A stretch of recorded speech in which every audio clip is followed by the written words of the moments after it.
프로파일러 배상훈 교수가 분석하는 사건 이야기 크라임.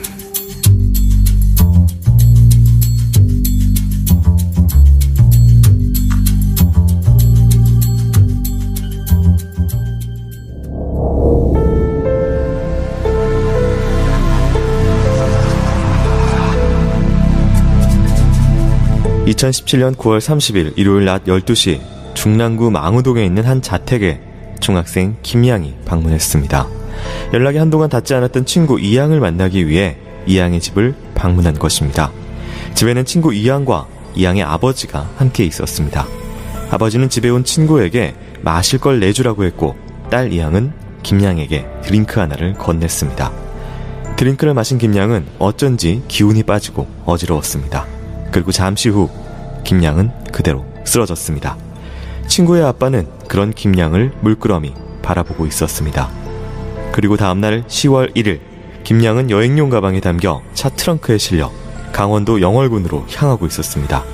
그 차는 딸의 희귀병 때문에 사람들이 모아준 성금으로 산 외제차였습니다. 친구들이 꺼려했던 이양의 집에 좋은 마음을 내어 방문했던 김양은 그렇게 끔찍한 끝을 맞이하고 있었습니다.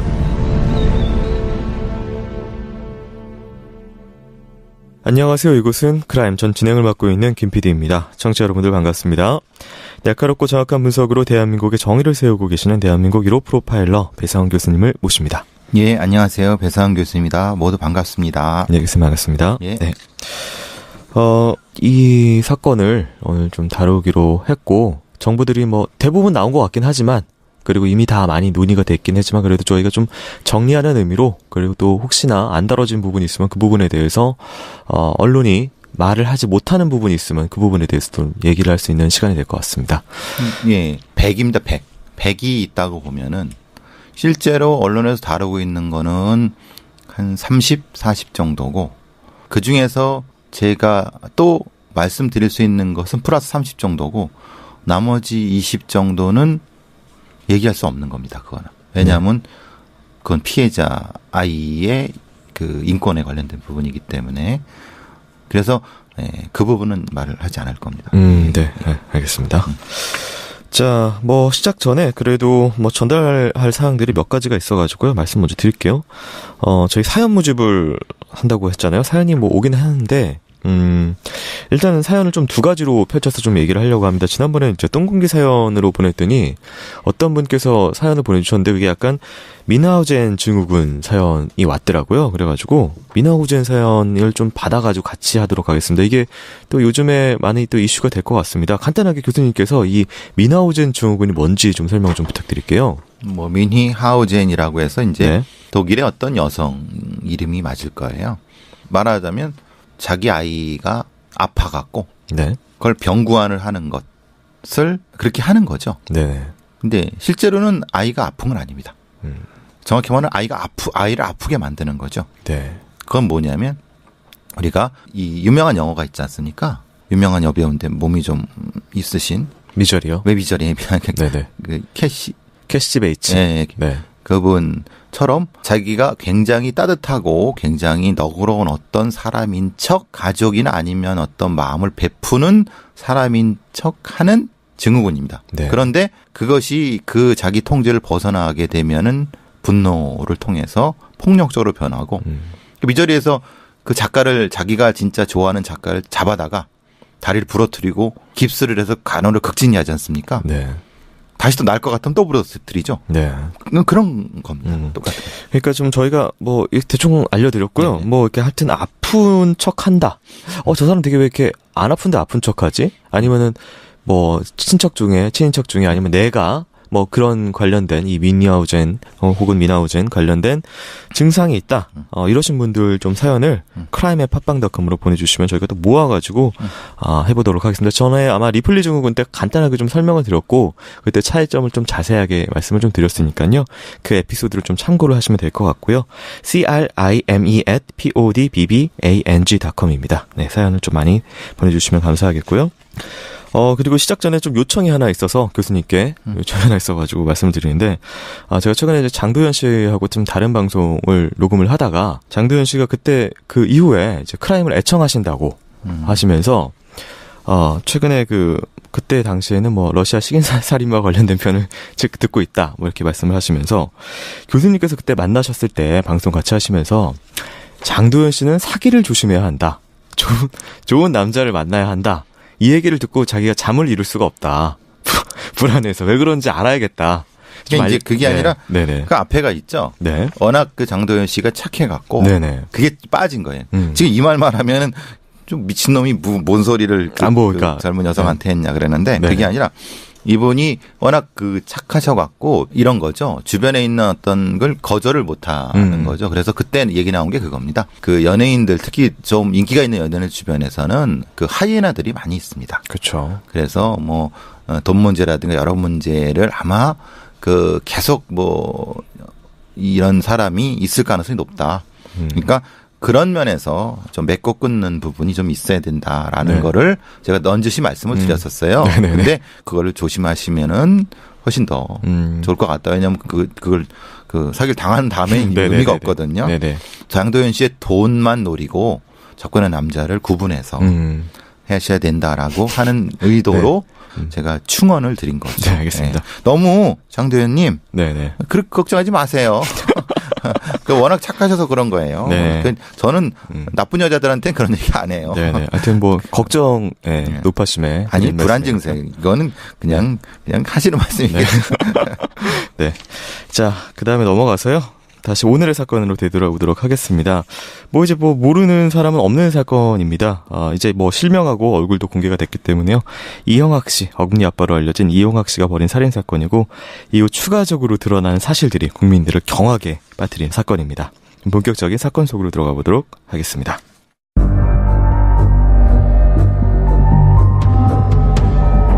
프로파일러의 날카로운 범죄 분석. 배상훈의 범죄 분석.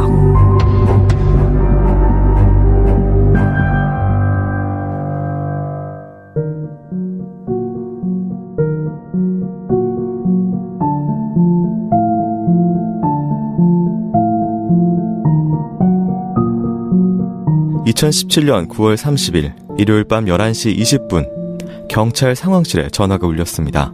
14살 김양의 부모님이 딸이 실종되었다며 신고를 한 것입니다. 어머니입니다.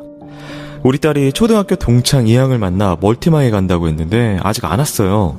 이양하고 통화를 했는데 오후 2시 30분에 헤어졌다는 말을 하고는 전화를 끊었는데 그 뒤로 이양 핸드폰이 꺼져 있어요.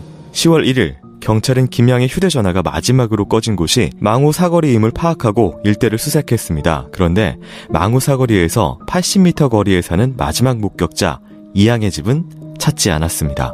경찰입니다. 당시만 해도 그 집은 실종과 상관없는 걸로 보였습니다. 사다리차를 이용해서 안을 들여다봤으나 살인을 추정할 만한 상황은 발견되지 않았습니다. 이 시간 1분 40초 거리에 있던 김양은 아직 살아있었습니다. 확인 결과 이때 경찰은 김양이 마지막에 누굴 만났는지도 제대로 확인하지 않은 것으로 드러났습니다. 경찰은 실종 이틀이 지나서야 이양의 집을 방문했으나 이미 집안에는 아무도 없었습니다. 이건수 백석대 경찰학부 교수입니다. 수색에 중점을 둬야 할 사람들은 7살 이하의 아이들, 치매 어르신, 지적 장애인들이고요. 판단 능력이 있고 의사 능력이 있는 사람들은 누굴 만나느냐, 그게 실종 수사의 1번이죠. 이틀이 더 지난 10월 4일 경찰은 정식 수사를 시작했습니다. CCTV를 통해 실종 당일 김양이 이양과 함께 건물로 들어간 것이 확인되었습니다. 뒤늦게 진입한 이양의 집에서는 자위기구, 비닐끈 등이 발견되었습니다. 경찰은 이를 국과수에 보내 감식을 의뢰했습니다. 하지만 여전히 김양의 행방은 알 길이 없었습니다. CCTV에는 검은 여행용 캐리어를 차량에 싣는 이양의 아버지의 모습이 남아있었습니다.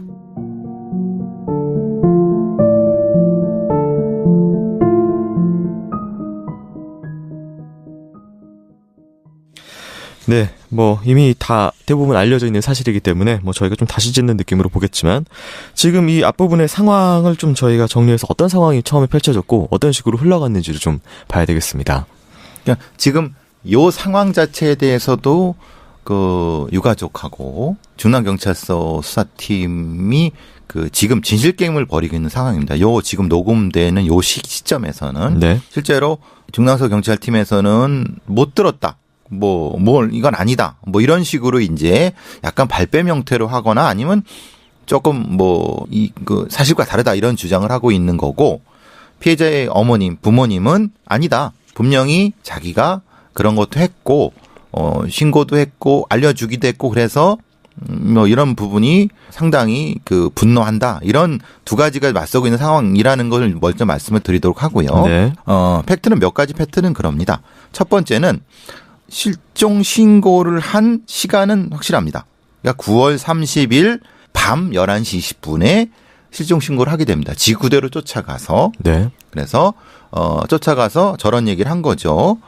이런저런 아이가 2시 30분에 이렇게 이제 했는데 연락도 없고 했다라는 것만 팩트고 그다음에 핸드폰이 꺼져 있다. 그래서 그다음에 이제 11시 20분부터 10월 1일 오전까지는 경찰이 뭘 했느냐라는 부분에서 이제 첫 번째의 피해자 어머니가 분노하시는 부분이고요. 네.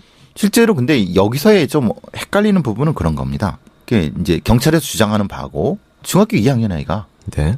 뭐 하루 정도 그냥 나가서 그냥 뭐 PC방 가서 뭐 이렇게 그리고 할 수 있지라는 식으로 경찰 지구대나 이런 데서 대응했을 수 있다. 그건 거의 부모님 인터뷰에서는 그렇게 말씀하시더라고요. 하셨고, 똑같이. 네. 제가 봐도 네. 그랬을 것 같아요. 왜냐하면 고나이 또래의 여러 가지 가출신고 이런 것들이 많이 들어오거든요. 네. 그러니까 실제로는 그랬을 가능성이 충분히 있는 거죠. 그러니까 뭐냐면 이렇게 얘기를 실제로 하진 않았어도 하루 정도 기다려 보세요라고 네. 말은 하지 않았어도 심정적으로 그랬을 가능성이 높은 겁니다. 그 말도 했다고 하던데요. 24시간 실종 신고는 24시간 기준으로 되기 때문에 기다리셔야 된다. 네, 그렇죠. 그 부분 때문에 이제 욕을 먹는 부분인 거고.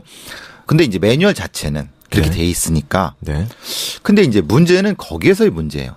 이게 진짜 그냥 실종인지 아니면은 강력 사건과 관련된 실종인지는 거기서 판단해야 되는 거죠. 24시간 지나서 판단하는 건 아무 의미가 없죠. 죽었을 그렇지 수 않습니까? 있으니까요. 왜냐하면 네. 이게 유괴일 수도 있고 네. 아니면 강력 사건일 수도 있으니까 실제로 골든 타임이라고 하든 크리티컬 타임이라고 하든 하니까 사실 그 부분에 있어서의 경찰의 판단 미스는 욕을 먹어야 됩니다. 왜냐하면 그리고 그 욕은 이 개인이 먹어야 될 부분도 있지만 제도적으로 시급히 그리고 충분하게 개선해야 되는 부분인 거죠. 왜냐하면은 지금 집효 행동이 있지 않습니까? 네. 핸드폰이 강제로 꺼졌다? 아니면 강제로든 어쨌든 어떻게 꺼졌다. 그리고 주변에 알리지 않았다. 이런 몇 가지 집효 행동을 통해서 이것은 강력 사건에 관련된 실종이다라고 딱 판단해서 바로 움직일 수 있는 네. 그런 시스템은 지금 전혀 안 돼 있습니다. 그냥 기다려 보는 겁니다. 그러니까 이거는 이 개인을 욕할 수도 없는 거고 네. 제도를 바꿔야 되는 부분. 이거 제도는 뒤에도 다시 말씀드릴 네. 그런 부분이고 그렇지만은 결과적으로 희생이 됐기 때문에 어쨌든 경찰이 책임이 져야 되는 부분인 거고요. 네, 알겠습니다.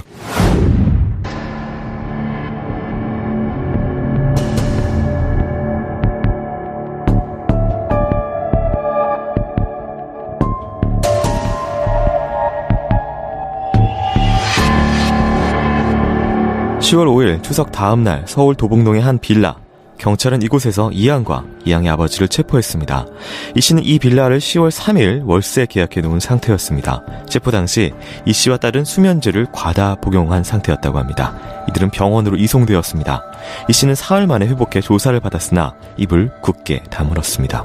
그런데 언론에 그가 어금니 아빠로 알려진 거대 백악종을 알았던 이영학이라는 것이 알려지며 다시 한번 세간의 화제가 되었습니다. 그는 기존의 방송 등을 통해 같은 희소병을 유전받은 딸을 살리기 위해 고군분투하는 천사 아빠로 알려져 있었기 때문입니다. 경찰은 체포 당시 이 씨가 조만간 의사소통이 어려운 상태에 빠질 것으로 판단하고 서둘러 시신 유기 장소를 집중적으로 추궁했습니다. 체포 다음 날인 6일 김양의 시신은 옷을 입지 않은 채로 발견됐다고 합니다. 고의적인 훼손 흔적은 없었습니다. 서울과학수사연구소의 피해자 부검 관련 구두 소견에 따르면 성폭행 정황은 발견되지 않았습니다. 사인은 끈에 의한 교사, 경부 압박, 질식사로 추정되었습니다. 그 사이 초기 수사에 대한 또 다른 진실이 알려졌습니다. 이영학의 집을 찾아낸 것, CCTV로 캐리어를 옮기는 장면을 찾은 것, 사다리차로 내부를 본 것 모두 경찰이 한 것이 아닌 피해자의 부모님이 직접 나서서 한 일이라는 것입니다. 교회에 직접 들어가 애를 잃어버렸다며 CCTV를 보는 허락을 부모님이 받았다는 것입니다. 아버지입니다. 딸 친구를 불러서 너 혹시 이양집 아니? 라고 물어봤고 안다고 하자 데려다 달라고 요청을 했고 경찰과 함께 집 앞을 찾아갔어요. 어머니입니다. 애 아빠 친구가 사다리차를 해요. 사다리차를 우리가 사설로 불렀어요. 사다리차로 살펴봤을 때 딸의 흔적이 없자 경찰은 현장에서 철수하자고 했습니다. 그때 아버지는 형사님, 전 이 집에서 발길이 안 떨어집니다. 라고 대답했었다고 합니다. 피해자의 어머니입니다. 이게 수사가 이렇게 늦기 시작해버리면 형사들이 뭐하러 필요해요? 그냥 부모가 찾지. 다 죽은 다음에 시작을 하면 뭐해? 필요 없는 거 아닙니까? 대한민국을 국민을 책임지겠다고 경찰이 그래놓고서는 원래 국가가 국민을 책임져야 하는 게 맞잖아요. 근데 이런 식으로 이게 책임을 지는 거예요? 다 죽고 난 다음에?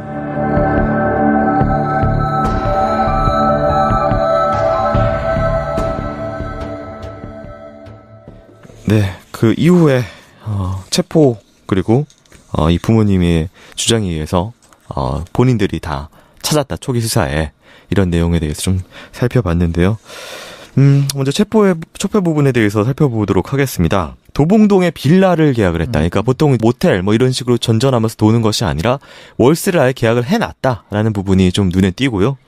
그다음 아니 월세를 계약해 놓은 건데 네. 이게 소위 이게 뭐라면 깔세라고 하나요? 그냥 한 달만 쓰는 짧게 쓰는 거죠. 보증금 없이. 네. 뭐 깔세라고 하나, 그러니까 그냥 돈 주고 그 날수만큼만 사는 거예요. 예. 그런 형태로 생각해 보시면 돼요. 그러니까 우리가 뭐 보증금 얼마에 뭐 이거는 아니라는 거예요. 예. 네. 그러니까 이거는 자기들이 노출될 것 같으니까 도망가는 도망자들의 행적이죠. 네. 예. 그 보통 모텔을 빌려 사는 거랑 그래도 조금 뭔가 다른 그 방식인 것 같은데요. 제가 보기에는. 그러니까 모텔은 기본적으로 숙박업소로 됐기 때문에 다 경찰이 금방 찾아요. 그런데 네. 그냥 보통 빌라의 깔세 같은 경우는 도대체 찾을 수가 없어요. 왜냐하면 그게 명의도 아니고 네. 그렇지 않습니까? 깔세니까. 그런 부분을 그러니까 저 같은 경우에는 사실 뭐 그렇게 해가지고 그런 식으로 계약이 가능하다라는 부분을 일반인은 잘 모를 것 같아서요. 모르죠. 이용하기는 알죠. 그러니까 네. 이용하기가 워낙 정가가 많고 이런 범죄 쪽에는 소위 도 같은 인간이라는 걸 우리가 알 수 있는 거죠. 네. 쉽게. 네. 그런 부분하고 그다음에 이제 체포 당시에 수면제를 복용을 했었다라는 부분 때문에 이게 쇼냐, 진짜 죽으려고 한 것이냐, 말이 많더라고요. 쇼죠. 왜냐하면 만약에 수면제를 과다라고 하지만은 실제로 죽을 만큼은 너무 잘 알 거예요. 왜냐하면 자기가 저희 거대 백악종으로 수술도 많이 받았단 말이에요. 네. 딸도 많이 받았고 그리고 자기가 수면제를 처방을 직접 받았어요. 네. 의사한테. 그러니까 수면제가 얼마나 하고 그걸 모르겠어요. 정량에 대해서. 그렇죠. 근데 안 죽을 만큼 먹은 거잖아요. 그러니까 일종의 쇼라고 하는 것은 그건 명확할 것 같아요. 근데 그렇다면은 이게 왜 쇼를 했냐? 이게 흐름이 쇼를 했다라고 하면은 뭔가 목적이 있지 않습니까? 그래서 쇼를 한 이제 목적이. 그 네. 아내의 자살과 연결되는 네. 이전에. 그 뒷부분에 나오는 그 동영상과도 연관이 되는 그렇죠. 맥락인가요? 그러니까 네. 나는 아내의 자살을 개판으로 해준 처리한 검찰과 경찰에 분노하고 그것 때문에 어떤 이유 때문에 그래서 이 아이를 죽였지만 그건 우발적인 거다. 그래서 나는 그것 때문에 양심의 가책을 느껴서 자살하려고 했다라는 악우가 맞아지는 거죠. 억울한 사람이란 맥락 그렇죠. 하에 이런 일이 나에게 벌어졌다. 그렇죠. 네, 알겠습니다. 네, 그리고 또 한 가지는 이제 이 부모님이 직접 나서서 이렇게 했다. 이게 정확하게 나중에 신문 네. 발표된 부분에 있어서는 10월 4일 날 경찰이 본격 수사에 돌입을 했다라고 하는데 이게 지금 9월 30일 날 실종이 됐고 9월 1일, 2일, 3일 그다음에 4일까지 가서 꽤 긴 시간이 좀 걸렸습니다. 본격 그렇죠. 수사에 들어가기 전까지. 저도 사실 그 며칠 전에 뭐 종편에 가서 이 부분에 대해서 이제 문제 제기하길래 사실 솔직히 그러면 안 됐지만은 일단은 경찰의 발표를 믿었죠. 거기까지는 아닐 것이다라고 해서 경찰이 그 부분은 적절한 부분이 있었다라고 잘못 얘기를 하게 된 것이 완전히 그 경찰이 수사 발표한 그 사람이 완전 거짓말을 한 것이 된 거죠. 네. 실제로 부모님이 흔히 말하는 CCTV도 자기들이 쫓아가서 사정해서 했고 사다리차도 했고 실제로는 발표는 거꾸로 한 거잖아요. 경찰은 자신들이 자기들이 했다 그러잖아요. 네.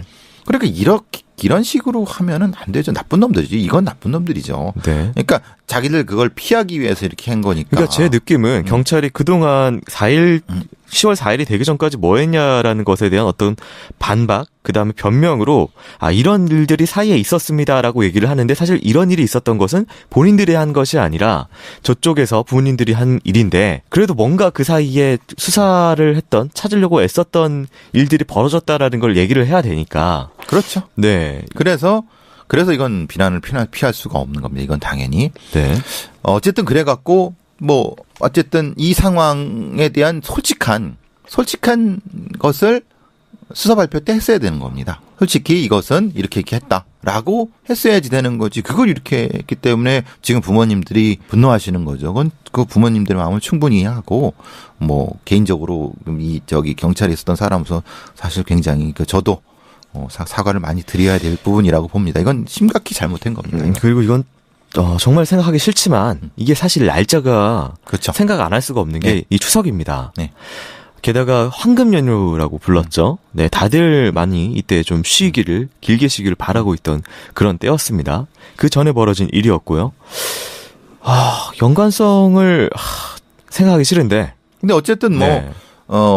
연휴 기간 동안 벌어진 일이기 때문에. 네. 뭔가 좀 이때 잘 안 돌아갔을 것이다. 뭐, 경찰도 공무원이고, 어쨌든 휴일에 뭐 쉴 수 있는 권한이 있기 때문에. 근데 뭐 어쨌든 지구대 경찰 같은 경우는 뭐 네. 3교대, 4교대 돌아가니까. 네. 뭐, 제도적으로는 안 그럴 거라고 보는데, 뭐, 사실 그런 비난도 피할 수가 없다는 것을 잘 알죠. 예. 네, 알겠습니다.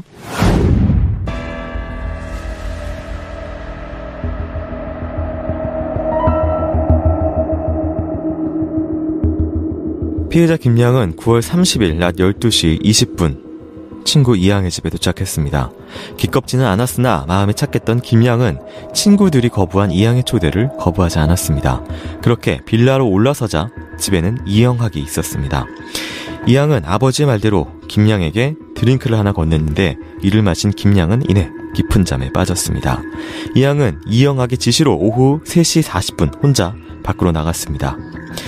이영학 씨가 후에 영월에서 오는 길에 차에서 찍은 셀카 영상 중에 이런 이야기가 나옵니다. 애들이 햄버거를 시켜 먹으면서 실수로 내약을 먹었어. 제가 못 죽었어요. 그리고 자료 챙겨본 뒤에 들어와서 롯데리아 햄버거 시켜달라고. 햄버거 시켜놨는데 이 새끼들이 내 거를 약을 먹었어요. 그러니까 저는 제가 가해자가 돼버려가지고 그 상황에서 어떻게 해야 될지 몰라서 끼려고 진짜로 살인자이죠. 후에 진술한 바에 의하면 이영학은 딸이 외출한 사이 김양이 깰까봐 김양의 입에 수면제 3알을 희석한 물을 넣었다고 합니다. 오후 7시 48분 외출한 딸을 데리러 집을 나가 30분 뒤에 함께 집으로 돌아왔습니다. 이양은 다음 날인 10월 1일에도 오전 11시 53분 집을 나선 뒤 오후 1시 44분 귀가했는데 경찰은 이때 이영학이 김양을 살해한 것으로 보고 있습니다. 이양입니다. 친구 김양에게 집에서 영화를 보고 놀자 해 집으로 데려와 수면제를 먹여 잠들게 하고 나가서 다른 친구들과 놀다가 집에 들어와 보니까 김양이 죽어 있었어요. 아버지로부터 내가 죽였다라는 말을 들었어요. 오후 9시 이씨 부녀는 김양을 검은 캐리어에 싣고 영월군의 야산을 향했습니다. 김양을 유기하고 돌아오는 길에 이영학은 자살을 암시하는 내용의 셀카 영상을 남겼습니다. 자살에 대한 암시와 자기 고백 같았던 영상은 이내 자기 합리화의 변명 등의 내용으로 바뀝니다. 동영상에서 이영학은 자신이 피해자를 살해한 것이 아니라 자신이 최근 자살 충동을 느껴 영양제에다 자살하기 위한 약을 섞어 놓았는데 집에 놀러온 피해자가 그걸 집어먹고서 사망을 해 어쩔 줄 몰라 하다가 어쩔 수 없이 시신을 유기했다고 주장했습니다. 하지만 김양의 시신의 목에서 교살흔이 나오면서 이는 거짓임이 드러났습니다. 이영학은 살해 사실을 시인한 후에 딸에게는 미안하다라고 했지만 피해자와 관련된 이야기는 없었습니다.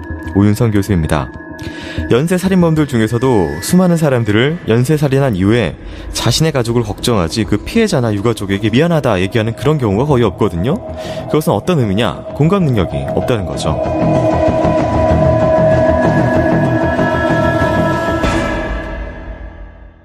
그 실종 당일부터 살해 이후까지 좀 살펴봤습니다. 먼저 이제 낮에 초대를 했는데 이 부분이 가장 뭐 문제가 많이 됐습니다. 드링크를 건넸는데 예. 수면제가 들어있었는데 이 딸이 이걸 알고 건넸고 그다음에 아버지의 명령에 따라서 오후에 집을 나갔다. 이것은 어떻게 보면은 알고 있었다. 무슨 일이 벌어질지 뭐 이렇게 의미로 파악을 할 수가 있을 텐데요. 네. 실제로 이제 딸의 심리 상태상 그리고 그 전반적인 정황상 딸도 전체적인 상황은 알고 있었을 겁니다. 근데 이제 문제는 죽이기까지 했을 거인가? 그걸 알았을까? 아니면은 단지 그 안에서 벌어지는 일에 대해서만 알았을까? 네. 라고 하는 것이 좀 혼란의 여지가 있지만 그거는 실제로 이영학을 초기부터 뭐 심리 분석을 했어야 되는 겁니다. 네. 근데 그것을 안 하니까 안 하고 동기만 찾다 보니까 딸의 어떤 관여 정도를 판단을 못 하는 거예요. 못 할 수밖에 없죠. 그러니까 이영학이 어떤 심리 상태일지 모르는데 어떻게 딸을 어떻게 이용했는지를 어떻게 알겠습니까? 네. 그래서 제가 프로파일러 투입이 너무 늦었다. 왜냐하면 이영학이 기본적으로 동기가 나와야지 딸이 나오고 딸이 나와야지 딸의 영장이 실제로 사체 유기만인지 네. 아니면 살인의 공범인지를 이걸 못했다는 거예요. 그러니까 이 관여 부분은 네. 그 부분이 분석이 안 된 상태에서는 사실 어렵다는 거죠. 네, 교수님께서 말씀하신 이 부분은 타이밍에 대해서 제가 이해하는 바로는 범인들이 맨 처음에 이제 체포된 이후에 직후의 심리 상태와 이 사람들에게 어떤 시간이 주어졌을 때에 이 사람들이 논리를 만들어가는 과정, 그 다음에 대응 전략을 만들어가는 과정의 시간, 네. 그런 물리적 시간의 문제 때문에 그 부분 때문에 이게 지나고 나서는 어떻게 해야겠다라고 결정이 됐다. 뭐 그렇기 때문에 좀 더 파악하기 어렵다. 이 부분인가요? 그렇죠. 그러니까 말하자면 실제로 그래서 초기에 프로파일러들이 투입되어 있는 거예요. 전문가들이 투입돼서 동기에 대한 부분을 집중적으로 깨서 하는 것과 그 반대로 형사들이 그냥 어떻게 죽였어 어떻게 해서 이런 부분을 하다 보면은 이 영악한 인간들은 금방 눈치를 채요. 네. 그래서 말씀하신 대로 쉽게 자기 방어 논리를 만들어내요. 지금 그래서 이영학이가 주장하는 게 뭡니까? 마지막에 내 아내의 죽음에 대해서 밝혀달라고 국면을 확 전환해버리잖아요. 네네. 그러니까 이제 이게 사실 그래서 제가 이제 실패했다고 하는 게 바로 그 부분인 거고. 네. 그리고 이제 후에 진술한 바에 의하면 딸이 딸을 내보냈다라고 이렇게 하는 건 아예 뭐 내보낸 이후에 어떤 목적성이 있을 것 같고 그렇죠. 내보낸 이후에도 수면제를 추가적으로 더 입에다가 흘려 넣었다. 누워있는 애한테. 뭐 이런 부분이 나왔는데요. 그러니까 이제 이런 거죠. 딸이 왜 적극적으로 그렇게 가담을 하게 됐냐. 그게 살인이든 아니면 뭐든. 그거는 아까 앞서 말씀드린 것처럼 이영학과 딸 사이의 관계를. 그러니까 저는 이제 심리적 종속이라고 초기부터 썼던 거는 사실 심리적 종속이 되지 않을 수가 없는 게 부녀 사이는 거제 백악종이라는 유전병의 동질성을 가지고 있어요. 네. 그리고 이영학은 꽤 오래전부터 일종의 셀럽으로서 방송 노출을 통해서 그걸로 돈을 벌었는 일종의 심리적 노출증 증상이 보였단 말이에요. 네. 그 심리적 노출증을 보였고 그 행동을 딸은 다 봤단 말이에요. 그러면 아버지가 어떤 행동을 하라고 하면 예를 이런 거죠. 너 방송 카메라 오니까 너 이렇게 얘기해야 돼. 이런 얘기를 다 듣고 다 그대로 했단 말이에요. 그게 몇 년 동안. 네. 그죠? 그러면 지금 이 행동도 초등학교 친구라고 하지만 사실 그렇게 친하지도 않은 네. 했다고 하면은 어떻게 했어요? 오히려 더 적극적으로 주도적으로 했을 수 있는 거죠. 그걸 파악했어야 되는 거예요. 네. 초기에. 네. 이제 사인에 관해서 이제 이영학 씨가 나중에 그 차에서 녹화한 영상을 보면은 이 바보 같은 애들이 그걸 먹었어. 막 약간 우는 신용을 하면서 막 그런 얘기를 해요. 그렇죠. 그게 좀 사람들이 보면 굉장히 좀 충격적이죠. 왜냐면은 운전을 하면서 막 창밖도 보면서 그죠.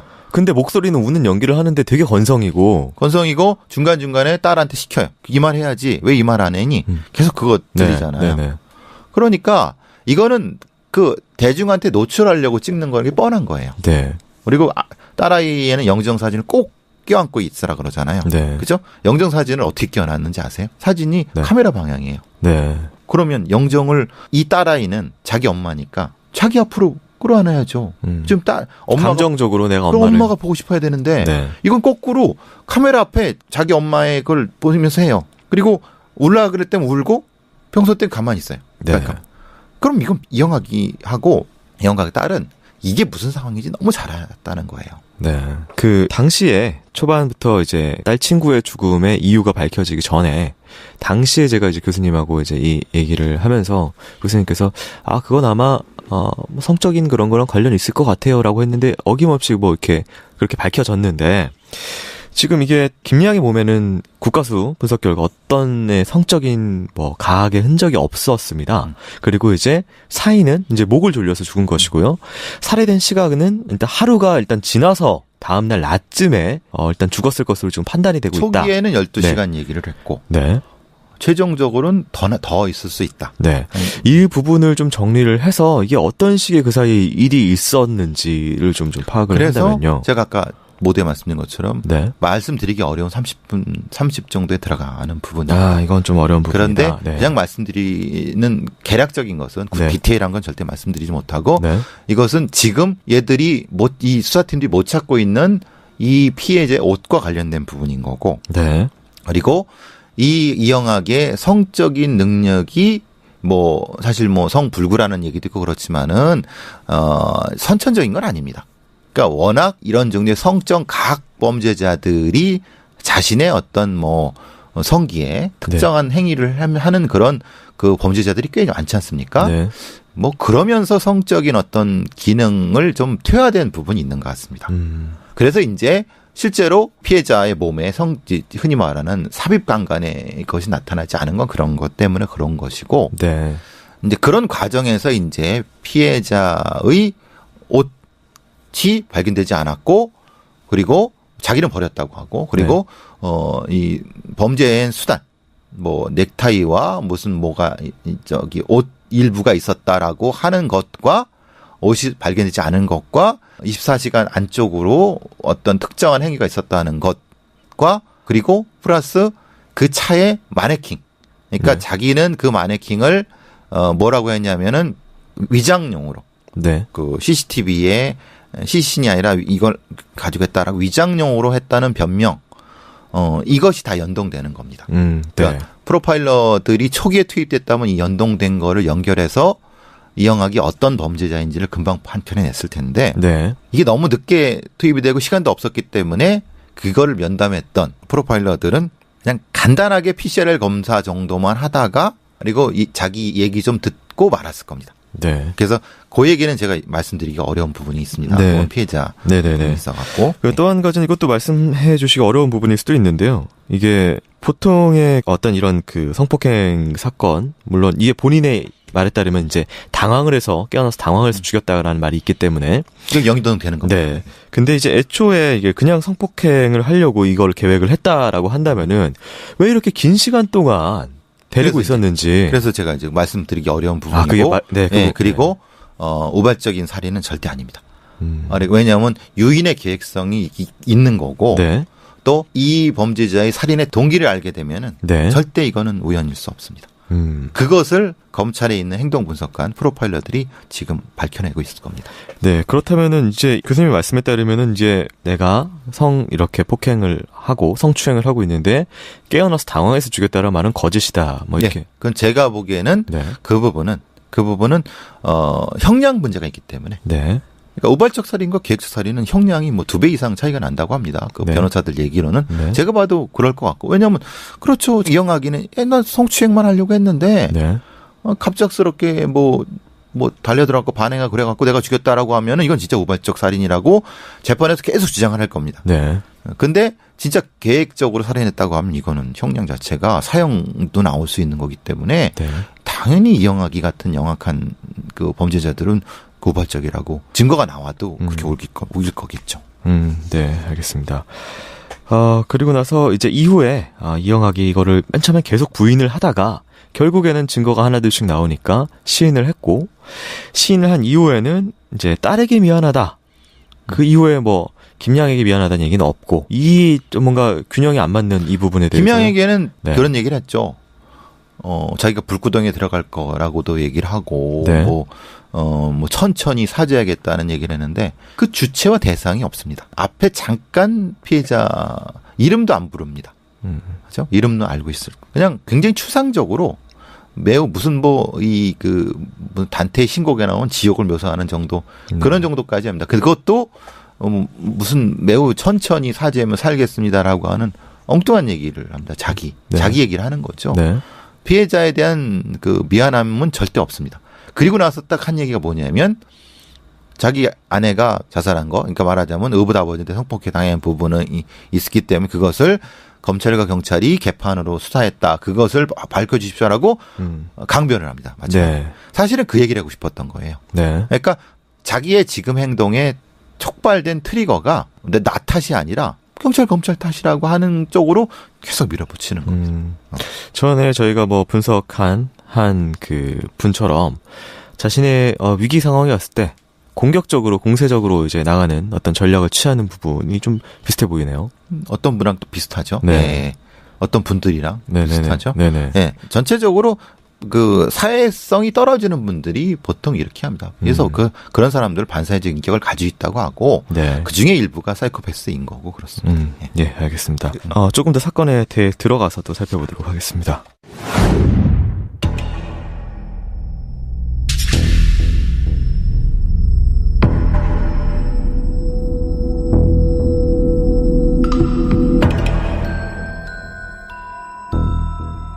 이영학의 딸은 친구의 죽음을 알게 된 뒤에도 다른 친구에게 내일 시간 되면 놀이공원에 가자, 심심하다라는 문자를 보내며 태연한 모습을 보였습니다.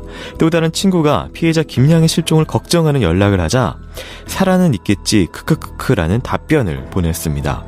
또한 엄마가 죽었으니 엄마 역할을 할 사람으로 김양을 데려오라는 아버지의 지시에 의문을 제기하지 않고 그대로 따랐습니다. 한 발 더 나아가 본인이 직접 김양에게 수면제 2알을 감기약으로 속여 먹이기도 했습니다. 이 양은 경찰 진술에서 왜 시키지도 않은 일까지 했느냐는 질문에 그렇게 해야 한다라고 생각했다라고 답했습니다. 이영학의 딸을 면담한 서울지방경찰청 과수대 한상하 경장입니다. 이 양은 제대로 된 가치 판단을 하기 훨씬 전부터 물려받은 유전병에 대해 고민 상담을 하거나 정보를 획득할 통로가 오직 아버지뿐이었습니다. 본인이 인식하지 못한 사이에 아버지에게 의존하고 있었고 경제적으로 아버지가 모금활동으로 생계를 책임진다는 생각을 했던 것 같아요. 아버지에 대해 도덕적 비난을 하는 걸 못 견뎌 했어요. 조금이라도 도덕적 비난이 가해지면 우리 아버지 그런 사람 아니다 라고 말할 만큼 강한 반응을 보이기도 했습니다.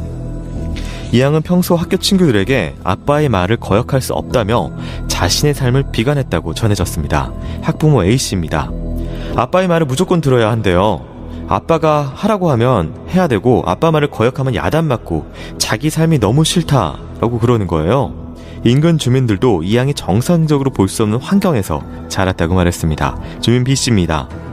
집에 여러 명이 있었대요. 가서 보면 술집 다니는 여자들인 것처럼 딸도 있었다는 것 같은데 음식 시킬 때 어머니 최씨가 이씨로부터 학대를 받았다는 의혹도 제기됩니다. 주민입니다. 차에서 마누라가 먼저 내려서 가잖아요. 다시 불러요. 뭐뭐뭐뭐뭐 하면서 욕을 하면서. 김은주 정신건강의학과 교수입니다. 어머니가 학대당하는 걸 보고 자란 아동들은 정서적 어려움이 생기거나 그 학대 관계에서 협박을 당해서 못 빠져나온다고 체념하거나 하는 경우가 있습니다.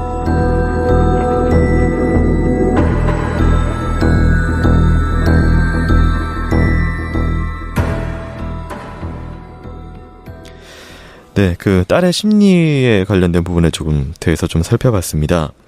가장 이상했던 부분입니다. 그 친구들에게 굉장히 태연자약한 문자 보내고 김양에 대해 걱정하는 부분에 대해서 왜 사람은 있겠지 크크크크라고 했던 부분. 이게 뭐 딸도 좀 정신적으로 이상한 것이 아니냐라는 부분이 좀 나왔던 부분인데요. 그러니까 사고 구조가 아버지를 따라가기 때문에 아버지의 그 사고 구조를 그대로 카피하기 때문에 네. 이상할 수밖에 없죠. 그런 면에서는. 네. 셀럽으로서 다른 사람들을 속이면서 사는 것을 딸은 봐왔단 말이에요. 그러니까 그게 다른 사람을 속이면서 사는 게 자연스러운 방식이 됐던 거죠. 그러면서도 학교에 다닐 때 배우는 도덕이라든가 이런 걸 봤을 때 그것에 대한 괴리, 그에 대한 일종의 양심적 갈등은 충분히 있었을 거예요. 네. 그렇지만은 어떤 행동 상황에서는 아버지의 사고 구조에 그대로 따라가는 거죠. 오히려 더 적극적으로. 왜냐하면 그것을 하는 것은 우리 가족을 위한 것이고 우리 가족을 위한 이것은 절대 일탈 행동이 아니다. 라는 식으로 반복해서 학습을 했기 때문에 당연히 이 딸아이는 이 상황에서도 범행을 도왔을 가능성이 높은 거죠. 네. 그리고 이제 나중에 이제 면담을 통해서 뭐 분석한 바에 의하면은 뭐 유전병에 관련된 뭐 그런 공통점, 교수님 말씀처럼 아버지가 그런 셀럽으로서 그런 걸 드러내서 돈을 버는 것을 봐왔던 그런 환경, 뭐 이런 부분이 여전히 또 지적이 되네요. 그렇죠. 유전병이라고 하는 고난을 딱 두 사람이 있는 거잖아요. 세계적으로도 몇 사람 없는 고난을. 네. 그러니까 이 둘은 굉장히 감정적으로 이제 일치되는, 동일시화되는 네. 메커니즘이 있을 수밖에 없는 거죠. 그래서 아버지의 비난에 대해서 우리 아버지 그런 사람 아니다라고 강하게 얘기를 그렇죠. 했다. 그러니까 그것이 실제로 틀리다 하더라도 네. 반응을 그렇게 할 수밖에 없습니다. 실제로 그러니까 네. 이 머릿속에는 두 가지가 공존하는 거죠. 분명히 이게 틀렸을 수 있다는 걸 알지만은 만약에 그것을 내가 같이 부정하면은 자기 자신도 없어지는 거잖아요. 네. 그러니까 당연히 이런 반응을 내는 거죠. 어떻게 보면은 자신의 생존이나 어떤 그런 것들을 위해서 아버지는 필요한 존재, 아버지는 있어야 되는 존재, 그리고 아버지의 삶을 그대로 카피해서 어느샌가 익숙해진 사고 패턴까지 지니게 된 딸의 모습, 뭐 이렇게 볼 수 있겠네요. 그렇죠. 그렇게 되는 거죠. 네. 자, 그리고 나서 좀 이상한 증언들이 나왔습니다. 이 집에 관한 건데요. 집에 여러 명이 있었다. 술집 다니는 여자들인 것 같은데 여러 명이 있었다. 여자들이 있었다. 그런 부분하고 이제 어머니를 아버지가 욕설을 막 하면서 부리고 학대하고 이런 것 같았다라는 주변 이웃의 증언이 있었습니다. 네, 그렇죠. 실제로 이제 이 이영학이라는 사람의 생활 방식이 그냥 범죄형 인간 같다는 거예요. 그러니까 늘 다른 사람을 속이면서 돈을 벌고 또 뭐 성매매를 시키고 거기 돈을 벌고 마사지 업소 불법 뭐 이렇게 되면서 하니까 그 안에 이제 가출한 아이들을 데려다가 거기서 이제 다른 어떤 뭐 조건 만남 시킬 수도 있는 거고 그러니까 그 집엔 그렇게 계속 있었던 거고 그거를 딸아이가 보고 자란 거예요. 네. 그리고 부인이 있다 하더라도 그 부인이 무슨 존재감이 있겠습니까? 그럼 주변에 있는 여자들이 이렇게 많고 상태에서 네. 그래서 이제 그 유서에 뭐 성적 학대를 당했다는 등 뭐 여러 가지 얘기가 그 유서에 나오는 거고 그것은 사실일 가능성이 높은 거죠. 여러분. 네. 그리고 제가 언젠가 말씀드린 것처럼 이런 존재들은 자기가 소유한 어떤 수단이 자기를 넘어서는 건 절대 용납 못합니다. 이것은 사이코패스의 유전적 근친도하고 연관이 됩니다. 제가 늘 강호순 할 때도 말씀드렸잖아요. 네. 강호순은 자기 아들한테 그 인세 주려고 했던 사람이에요. 네네. 그죠? 근데 자기 소위 동거하는 여자, 부인 이런 뭐 이런 존재들은 일부는 보험 사기로서 해치기까지 했어요. 네. 그죠? 정확히 일치하죠. 네, 예. 비슷한 예. 패턴을 보이네요. 그리고 이제 그 어머니의 학대가 이양에게 끼쳤던 영향. 그러니까 뭐 이 집에서는 그냥 엄마도 저러니까 그냥 이게 맞나 보다. 뭐 이렇게 되는 건가요? 그러니까 이제 어머니란 존재를 없애버리는 거죠. 너한테는 나밖에 없다라고 하는 거예요. 그러니까 너는 나와 일치된 어떤 존재이고 어머니는 우리를 위해서 존재하는 존재다. 이런 생각을 들게 하는 거죠. 자연스럽게 욕하고 그냥 그 천대하고 뭐 이런 형태를 했던 것은 그것을 아이들이 보고 자랄 때 당연히 네. 똑같이 동일시화됩니다. 똑같이. 오히려 아버지 입장에서 어머니를 같이 그렇죠. 그럼 그렇게 약간 되는 거죠. 예. 하대하고 이런 식으로 생각을 했을 그렇죠. 확률이 그렇게 되는 높다. 거죠. 예. 굉장히 불행하네요. 네, 알겠습니다.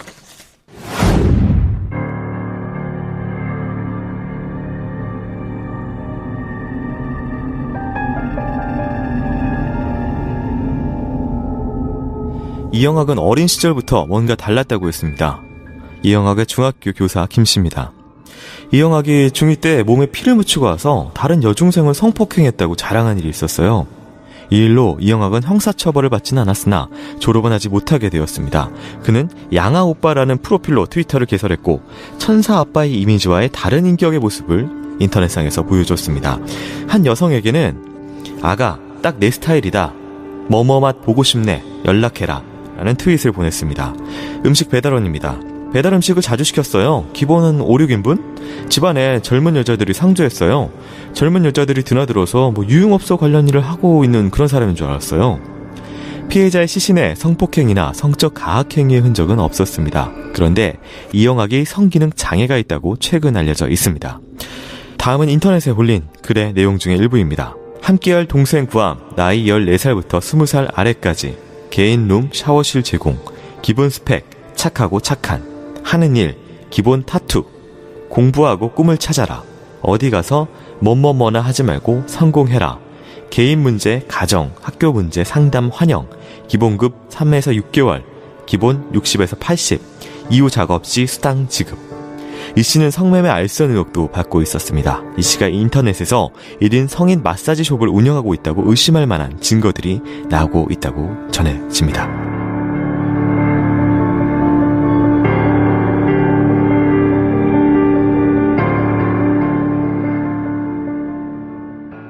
네, 그 인터넷상에서 그의 다른 모습, 한쪽 면에서는 이제 천사 아빠, 언론을 통해서 그런 식으로 자신을 자꾸 포장을 하고 기부금을 받으려고 그쪽으로 자꾸 하는 모습, 이면에는 양아오빠라는 그런 프로필로 이런 모습을 좀 보내줬다라는 부분이 있는데요. 이 다른 한 면에 대해서 먼저 좀 말씀을 해주신다면요. 이 보시는 게 보면 일종의 보도방을 운영했던 네. 성매매. 그러니까 이 또래의 가출 청소년들이 뭘 가장 원하는지를 너무 잘 아는 거예요. 네. 이 영화는 잠자리죠. 그러니까 그 부분을 충족시켜주면서 자기는 다른 걸 원하는 이런 방식을 너무 잘하는 이 영화계의 습성을 우리가 알 수 있는 거고요. 네. 근데 저는 여기서 정말 가장 가증스러웠던 부분이 슬쩍 중간에 이런 말이 들어갑니다. 공부하고 꿈을 찾아라. 어디 가서 뭐뭐뭐 하지 말고 성공해라. 이런 걸 슬쩍 끼워넣고 다른 트윗 내용을 봐도 동생들 힘내라. 뭐 이런 식의 문구를 중간중간 넣더라고요. 그렇죠. 이 사람이. 왜 그렇겠어요?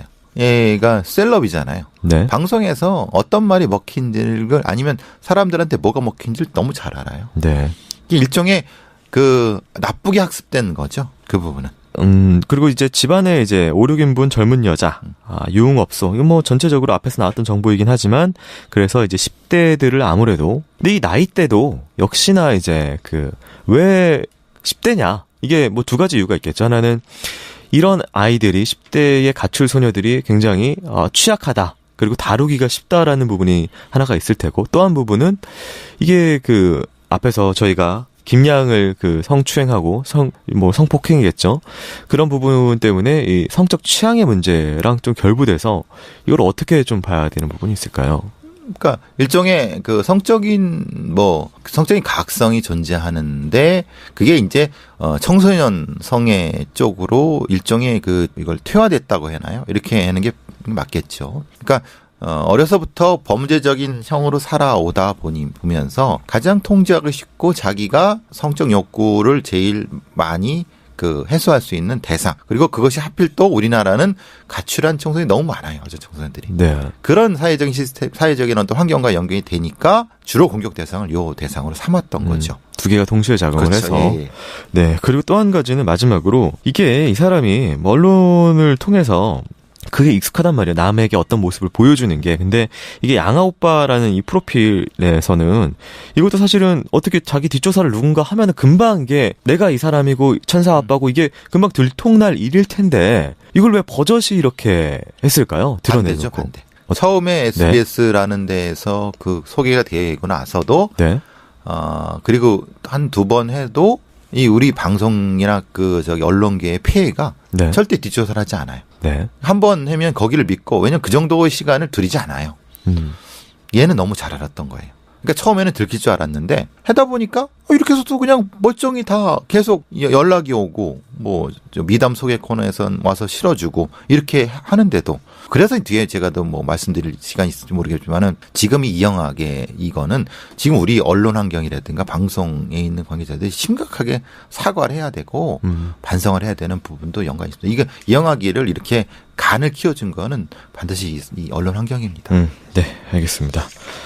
자, 일단은 오늘 이야기는 이 정도까지 살펴보는 걸로 하겠습니다. 이제 사실은 이제 아내분의 이야기가 정말로 이제 어떻게 보면은 익힙니다. 왜냐면은 이제 9월 5일 날 아내 고소장이 접수한 이후부터 뭔가 이게 폭풍처럼 9월에 시작된 일이거든요. 그리고 이제 그것의 시작에는 이제 이영학의 어떤 식의 가정 내에서 삶을 살아왔는지 그런 부분하고, 그리고 이제 그게 그들을 프로파일링하는 그게 어떤 사람인지 프로파일링하는 핵심 키가 될 것 같은데요. 그건 다음 시간에 이어서 살펴보도록 하겠습니다. 그리고 마지막으로 끝나기 전에요. 최근에 좀 크라임에 관련된 어떤 글들이 올라오고 있어서요. 제가 확인은 하고 있는데요. 일종의 저희 방송을 언론이 이라고 이제는 생각을 하시는 분들이 많은 것 같아요. 물론 이제 저희는 처음부터 이제 언론은 아니다 어떤 사실을 취재를 하고 그거 사실을 알리고 이런 방송은 아니다라고는 했지만 그것은 언론의 역할이 어떤 것이냐 영향력의 부분에 있어서 언론이다라고 이제 생각을 한다면은 얼추 비슷하게 조금 영향력이 조금씩 많이 올라온 것은 사실입니다. 그런 부분이 있기 때문에 그 요청하신 부분에 대해서는 저희가 좀 코멘트할 입장을 조금 정리 중에 있다라는 부분까지만 먼저 말씀을 드리고요. 정리가 되는 대로 뭐 그 부분에 대해서 좀 언급할 시간이 있으면 좀 언급을 좀 드리도록 하겠습니다. 뭐 여러분들께서 방송을 많이 좀 사랑해 주셔서 뭐 저도 그리고 교수님도 좀 더 생각할 부분이 좀 늘어나고 있긴 한데요. 그 제작 요건은 뭐 그렇게 여러분의 사랑만큼 좀 늘어나고 있지는 않습니다. 결국은 뭐 제가 이걸 감당해야 되는 상황이라서요. 한계가 있다는 부분을 먼저 좀 말씀을 드리고 그 부분을 좀 해소하기 위해서 좀 노력을 어떤 식으로 해야 될지에 대해서 좀 고민해 있다. 이 정도만 또 정리해서 말씀을 해드리도록 하겠습니다. 자, 오늘의 크라임은 여기까지였습니다. 네, 저는 여기서 인사드리고요. 교수님 수고하셨습니다. 네, 수고하셨습니다. 걸로 보였습니다. 사다리 차를 이용해서 안을 들여다봤으나 살인을 추정할 만한 상황은 발견되지 않았습니다. 이 시간 1분 40초 거리에 있던 김양은 아직 살아있었습니다. 확인 결과 이때 경찰은 김양이 마지막에 누굴 만났는지도 제대로 확인하지 않은 것으로 드러났습니다. 경찰은 실종 이틀이 지나서야 이양의 집을 방문했으나 이미 집 안에는 아무도 없었습니다. 이건수 백석대 경찰학부 교수입니다. 수색에 중점을 둬야 할 사람들은 7살 이하의 아이들, 치매 어르신, 지적 장애인들이고요. 판단 능력이 있고 의사 능력이 있는 사람들은 누굴 만났느냐, 그게 실종 수사의 1번이죠. 이틀이 더 지난 10월 4일 경찰은 정식 수사를 시작했습니다. CCTV를 통해 실종 당일 김양이 이양과 함께 건물로 들어간 것이 확인되었습니다. 뒤늦게 진입한 이양의 집에서는 자위기구, 비닐끈 등이 발견되었습니다. 경찰은 이를 국과수에 보내 감식을 의뢰했습니다. 하지만 여전히 김양의 행방은 알 길이 없었습니다. CCTV에는 검은 여행용 캐리어를 차량에 싣는 이양의 아버지의 모습이 남아있었습니다.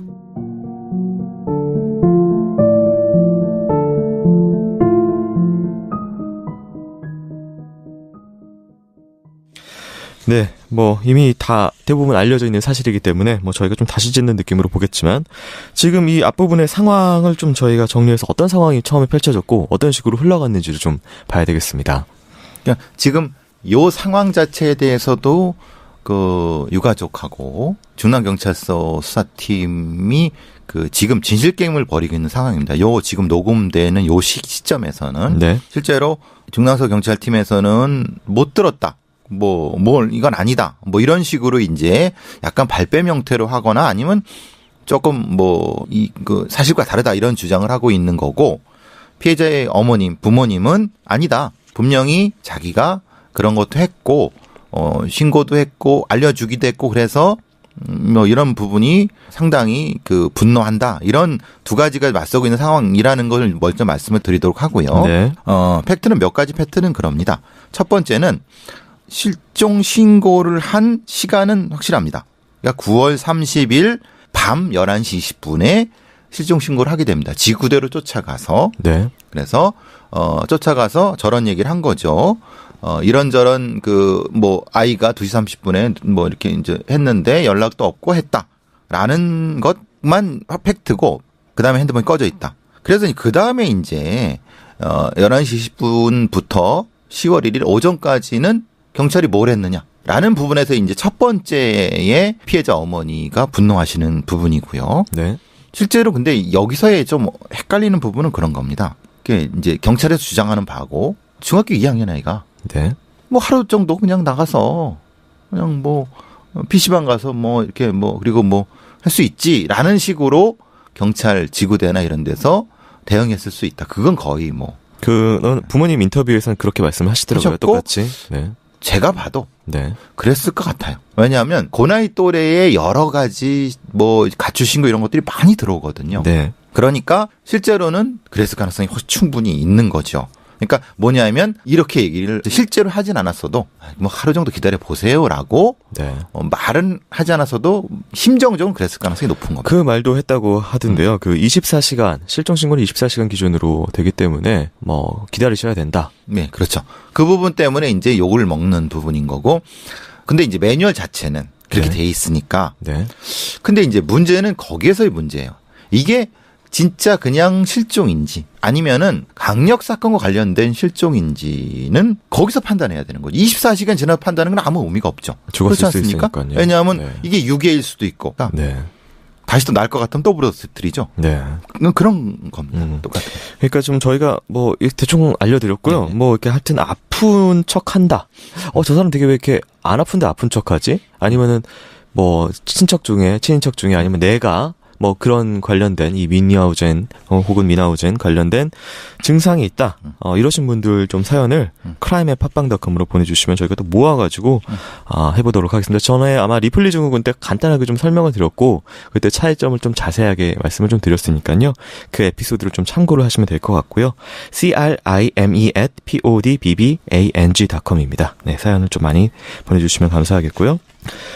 그리고 시작 전에 좀 요청이 하나 있어서 교수님께 요청이 하나 있어가지고 말씀을 드리는데, 제가 최근에 이제 장도연 씨하고 좀 다른 방송을 녹음을 하다가, 장도연 씨가 그때 그 이후에 이제 크라임을 애청하신다고 하시면서, 최근에 그때 당시에는 뭐 러시아 식인살인과 관련된 편을 듣고 있다, 뭐 이렇게 말씀을 하시면서, 교수님께서 그때 만나셨을 때 방송 같이 하시면서, 장도연 씨는 사기를 조심해야 한다. 좋은 남자를 만나야 한다. 이 얘기를 듣고 자기가 잠을 이룰 수가 없다. 불안해서 왜 그런지 알아야겠다.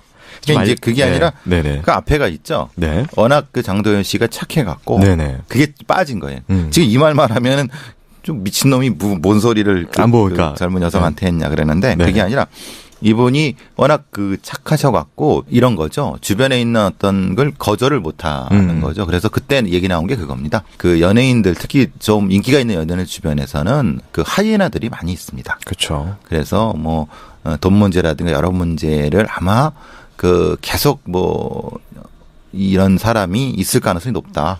그러니까 그런 면에서 좀 맺고 끊는 부분이 좀 있어야 된다라는 거를 제가 넌지시 말씀을 드렸었어요. 그런데 그거를 조심하시면은 훨씬 더 좋을 것 같다. 왜냐하면 그걸 사기를 당한 다음에 의미가 없거든요. 네네. 장도연 씨의 돈만 노리고 접근한 남자를 구분해서 하셔야 된다라고 하는 의도로 제가 충언을 드린 거죠. 네, 알겠습니다. 네. 너무 장도연님, 네네. 그렇게 걱정하지 마세요. 워낙 착하셔서 그런 거예요. 네. 저는 나쁜 여자들한테는 그런 얘기 안 해요. 네네. 하여튼 걱정, 높아심에. 아니, 불안 증세. 이거는 그냥 하시는 말씀이에요. 네. 네. 자, 그 다음에 넘어가서요. 다시 오늘의 사건으로 되돌아오도록 하겠습니다. 이제 모르는 사람은 없는 사건입니다. 이제 실명하고 얼굴도 공개가 됐기 때문에요. 이형학 씨, 어금니 아빠로 알려진 이형학 씨가 벌인 살인사건이고, 이후 추가적으로 드러난 사실들이 국민들을 경악에 빠뜨린 사건입니다. 본격적인 사건 속으로 들어가 보도록 하겠습니다.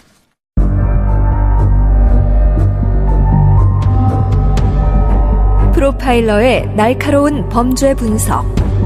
배상훈의 범죄 분석.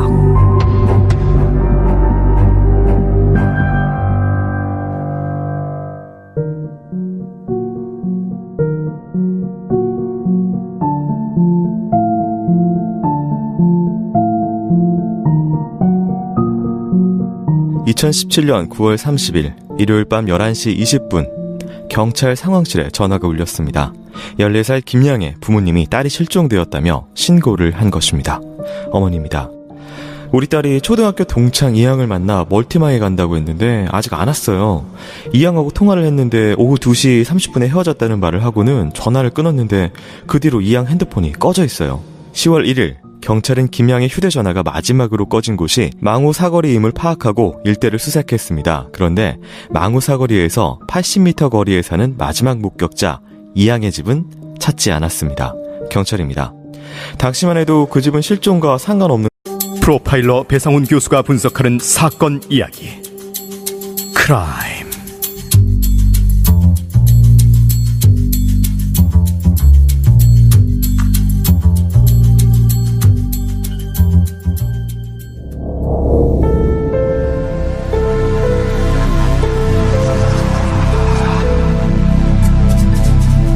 (2017년 9월 30일) 일요일 낮 12시 중랑구 망우동에 있는 한 자택에 중학생 김양이 방문했습니다.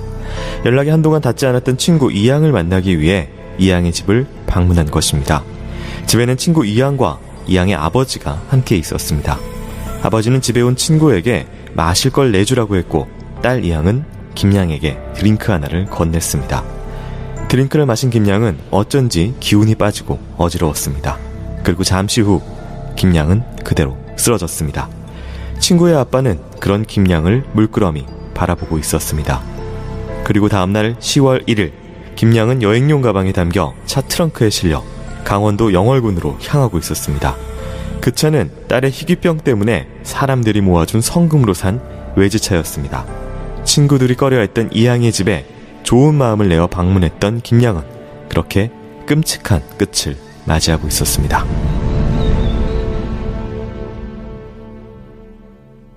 안녕하세요. 이곳은 크라임, 전 진행을 맡고 있는 김PD입니다. 청취자 여러분들 반갑습니다.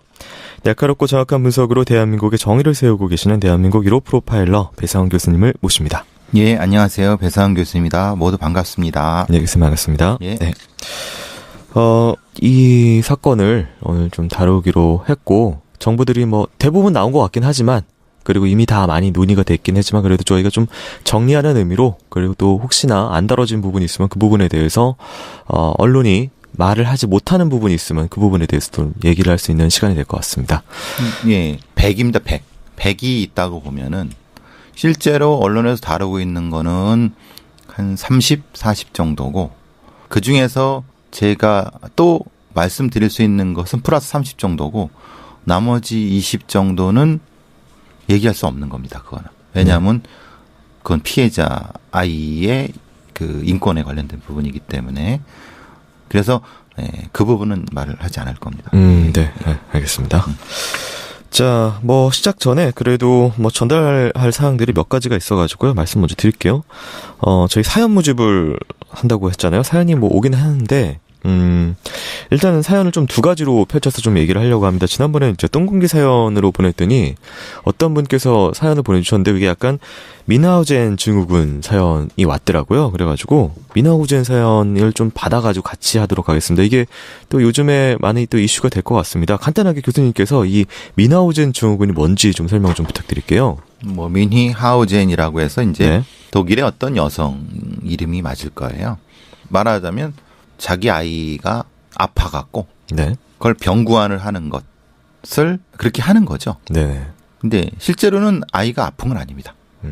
정확히 말하면 아이를 아프게 만드는 거죠. 네. 그건 뭐냐면 우리가 이 유명한 영화가 있지 않습니까? 유명한 여배우인데 몸이 좀 있으신 미저리요? 왜 미저리? 네네. 그 캐시 베이츠. 네. 네. 그분처럼 자기가 굉장히 따뜻하고 굉장히 너그러운 어떤 사람인 척, 가족이나 아니면 어떤 마음을 베푸는 사람인 척 하는 증후군입니다. 네. 그런데 그것이 그 자기 통제를 벗어나게 되면은 분노를 통해서 폭력적으로 변하고 미저리에서 그 작가를 자기가 진짜 좋아하는 작가를 잡아다가 다리를 부러뜨리고 깁스를 해서 간호를 극진히하지 않습니까? 네. 아니면 강력 사건일 수도 있으니까 실제로 뭐 골든 타임이라고 하든 크리티컬 타임이라고 하든 하니까 사실 그 부분에 있어서의 경찰의 그 판단 미스는 욕을 먹어야 됩니다. 왜냐하면 그리고 그 욕은 이 개인이 먹어야 될 부분도 있지만 제도적으로 시급히 그리고 충분하게 개선해야 되는 부분인 거죠. 왜냐하면은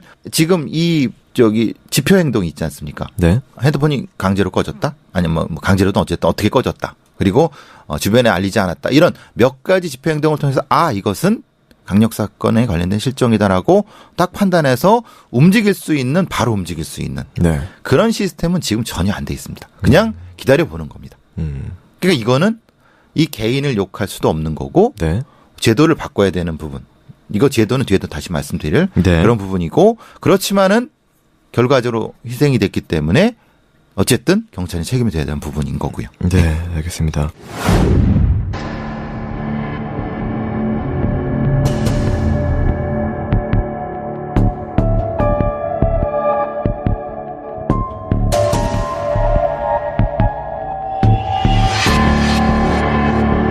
(10월 5일) 추석 다음 날 서울 도봉동의 한 빌라. 경찰은 이곳에서 이양과 이양의 아버지를 체포했습니다. 이 씨는 이 빌라를 10월 3일 월세 계약해 놓은 상태였습니다. 체포 당시 이 씨와 딸은 수면제를 과다 복용한 상태였다고 합니다. 이들은 병원으로 이송되었습니다. 이 씨는 사흘 만에 회복해 조사를 받았으나 입을 굳게 다물었습니다. 그런데 언론에 그가 어금니 아빠로 알려진 거대 백악종을 알았던 이영학이라는 것이 알려지며 다시 한번 세간의 화제가 되었습니다. 그는 기존의 방송 등을 통해 같은 희소병을 유전받은 딸을 살리기 위해 고군분투하는 천사 아빠로 알려져 있었기 때문입니다. 경찰은 체포 당시 이 씨가 조만간 의사소통이 어려운 상태에 빠질 것으로 판단하고 서둘러 시신 유기 장소를 집중적으로 추궁했습니다. 체포 다음 날인 6일 김양의 시신은 옷을 입지 않은 채로 발견됐다고 합니다. 고의적인 훼손 흔적은 없었습니다. 서울과학수사연구소의 피해자 부검 관련 구두 소견에 따르면 성폭행 정황은 발견되지 않았습니다. 사인은 끈에 의한 교사, 경부 압박, 질식사로 추정되었습니다. 그 사이 초기 수사에 대한 또 다른 진실이 알려졌습니다. 이영학의 집을 찾아낸 것, CCTV로 캐리어를 옮기는 장면을 찾은 것, 사다리차로 내부를 본 것 모두 경찰이 한 것이 아닌 피해자의 부모님이 직접 나서서 한 일이라는 것입니다. 교회에 직접 들어가 애를 잃어버렸다며 CCTV를 보는 허락을 부모님이 받았다는 것입니다. 아버지입니다. 딸 친구를 불러서 너 혹시 이양 집 아니? 라고 물어봤고 안다고 하자 데려다 달라고 요청을 했고 경찰과 함께 집 앞을 찾아갔어요. 어머니입니다. 애 아빠 친구가 사다리차를 해요. 사다리차를 우리가 사설로 불렀어요. 사다리차로 살펴봤을 때 딸의 흔적이 없자 경찰은 현장에서 철수하자고 했습니다. 그때 아버지는 형사님, 전 이 집에서 발길이 안 떨어집니다. 라고 대답했었다고 합니다. 피해자의 어머니입니다. 이게 수사가 이렇게 늦게 시작해버리면 형사들이 뭐하러 필요해요? 그냥 부모가 찾지. 다 죽은 다음에 시작을 하면 뭐해? 필요 없는 거 아닙니까? 대한민국을 국민을 책임지겠다고 경찰이 그래 놓고서는 원래 국가가 국민을 책임져야 하는 게 맞잖아요. 근데 이런 식으로 이게 책임을 지는 거예요? 다 죽고 난 다음에?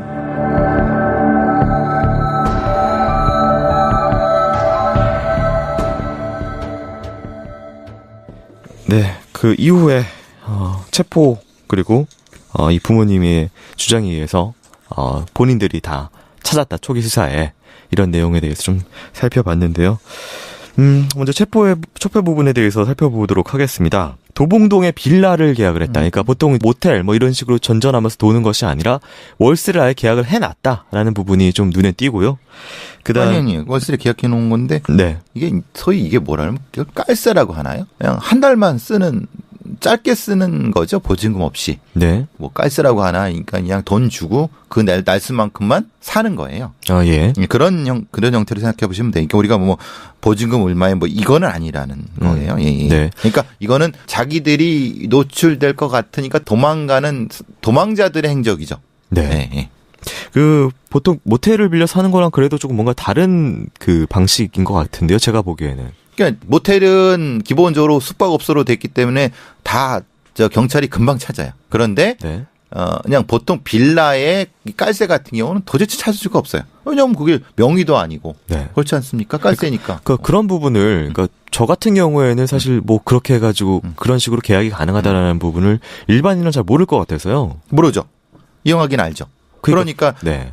이용하기가 워낙 정가가 많고 이런 범죄 쪽에는 소위 도 같은 인간이라는 걸 우리가 알 수 있는 거죠. 네. 쉽게. 네. 그런 부분하고 그다음에 이제 체포 당시에 수면제를 복용을 했었다라는 부분 때문에 이게 쇼냐 진짜 죽으려고 한 것이냐 말이 많더라고요. 쇼죠. 왜냐하면 만약에 수면제를 과다라고 하지만은 실제로 죽을 만큼은 너무 잘 알 거예요. 왜냐하면 자기가 저희 거대 백악종으로 수술도 많이 받았단 말이에요. 네. 딸도 많이 받았고 그리고 자기가 수면제를 처방을 직접 받았어요. 네. 의사한테.